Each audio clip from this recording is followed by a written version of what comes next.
if you take a comparison, if you take a typical piece of American suburbia, which is slightly lower, in England, suburban houses, suburbia is approximately 35 to 40 people per acre.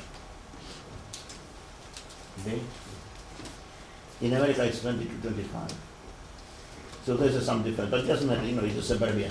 If you take suburbia and then medium-sized block in Philadelphia, what can be achieved there?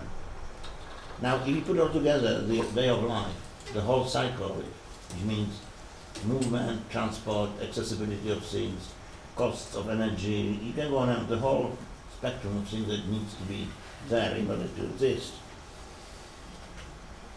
The comparison with the suburbia, to put it absolutely crudely before detailed explanation, the suburbia is about 2.5 up to 3 times more expensive to live, to make happen, whatever. And yet, it's a horizontal apartment block when it's built. There's nothing very special about it in terms of nature, gardens, freedom. Plus, most people nowadays are not that interested in gardens anyway. They're just busy with other things. The young generation doesn't seem to be making much hooked on the gardening. People, the garden exhibitions, you see mostly old people there. Maybe there's something in the question of proximity then that would be worth looking at in some detail. What is the difference between the kind of condition of the car and a shopping trolley as opposed to the thickness of our shirts and the question of a packed cafe like a Café des Flores and how it works. So I think that would be in this question of the urban and the suburban a very important part.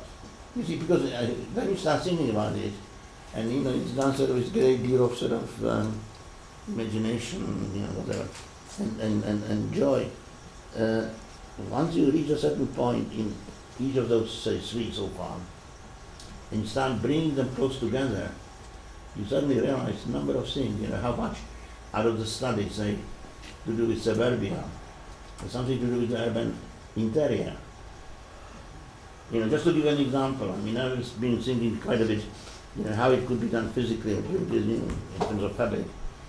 When you think about it, the adaptation of the traditional urban, and I would prefer so far, call it urban enclosure. People normally refer to it as block.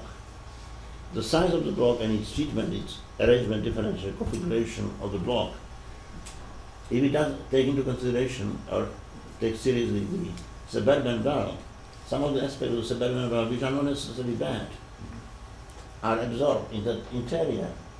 Because these 2 groups suddenly of problems coming together very much into one possible answer. So those are kind of things for the future, but think about the clusters, the cluster, 3 of them we mentioned, but another room for 4 or 5. So my experience with suburbia, which I have frequently whenever I go back to Toronto, is that it would be very difficult to fix it. There are just miles and miles of it appearing everywhere with 6-lane roads joining it all together, and the possibility of making a pedestrian centre somewhere that's intense enough for urban life to exist are quite remote, I think. And this seems to be going on completely unabated. I suppose if there's some real crisis with our ability to drive, this may change, but for the moment, it's difficult. You see, what is interesting about that are, of course, the full, shall we say, the full field of realities that we're dealing with. In a country which is relatively well off, and the criteria are established already for some time, etc., etc. This, what you're saying, is certainly true, no doubt about it. But the situation is changing very dramatically, and you can hear it certainly in the less off countries, particularly in Europe. There has to be some kind of a new answer to problem of transport, price, how you go, accessibility of public facilities, where is your health center, where is your dentist, where is your optician, whatever. So, situation is changing, and we still operate, quite frankly, on a level of dreams. And the Western European view, and America in particular, is so unreal and unrealistic. They cannot resolve their own contradiction, like, who is poor and who is rich. The poverty is just astonishing. And they will never resolve it. It's not possible to resolve under the existing conditions unless you start changing, making compromises from both ends. So, in one word, situation is not really the same in 5 to 10 years. It's changing already now. And I'm sure that, if you push, a little bit, look at it more closely simply. Number of things that people would say, I don't want to leave my suburban house. You discover that the reason for it are not really that many. And those that are the real ones can be very easily satisfied with very different solutions. Well, I think there is a very positive thing that young people in particular, have been moving back into city centres, and that's a very positive thing. For example, industrial land has been redeveloped for high-density housing, and so that's great. But Detroit is still going nowadays. Just one final thing. So the question about building cities on tabula rasa situation.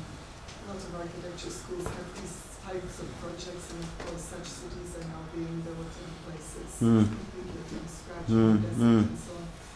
Are you completely pessimistic about the possibility of that being able to reproduce some kind of urban feeling? I must say it does seem like very difficult for that to me if there's no context.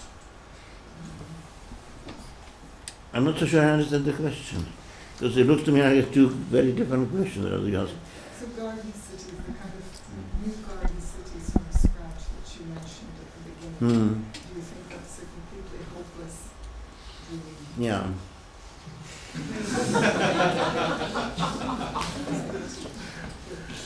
I wish I can say something else, but I can't. It's not true.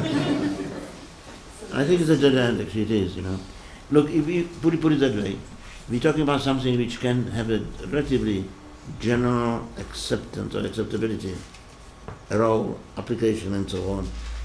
That still people would be probably trying to build their little dream house in the middle of total wilderness, mountain range or something completely stupid and crazy.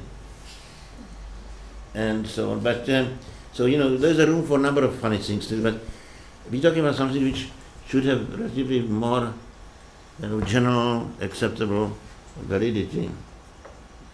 And for that reason, I think I didn't finish the sentence before. I want to say that, as a civilization, we're living really on borrowed time, on borrowed resources, stolen resources, in incredibly artificial fiction. I was just going to say earlier that, picking up on what Eric was saying about proximity, I was reading recently, and it's a different urban context, but an author called Rao Vijayanti, she's been writing about density in a city like Mumbai.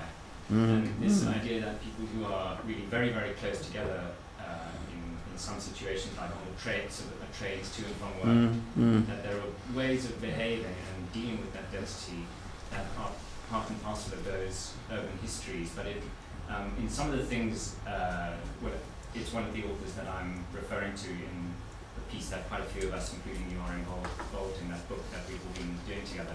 But there's this idea that in cities you find a way to navigate through the city, and your urban knowledge comes from a kind of familiarity with reading and how to perform in that city in those ways you were talking about. And so I think, especially in a city like London, European cities perhaps as well, we think of this tradition of cities that are cosmopolitan. And I think in this time, it sort of relates to what Carolyn was saying, in this time when we can travel and have conversations with people by sitting in front of a computer, or when those differences are eroded, there is a problem for us, even as architects, about thinking about how to reclaim cosmopolitanism, actually, or the city as a setting for a cosmopolitan life that can sustain cultivation and taste and distinctiveness when cities are losing their distinction. I mean, I don't focus on the European city, I focus on African cities, and I've just been looking at some proposals for Kigali, the capital of Rwanda. They want to rebrand the city as the Singapore of Africa. And these are the sorts of visions that are a new form of cosmopolitan based more on Dubai than, I mean, people talked about Beirut as the Paris of the East. Yeah, but before a now long time, yeah. Now it's the Singapore of Africa. So I think that idea of where architecture has a role to play in reclaiming the cosmopolitan is an interesting question. Well, the cosmopolitanism, I think, is probably potentially around, instead of hanging in there and so on. But what is not is a much more problematic dimension of modernity, which is its competitive individualism and the possessive individualism.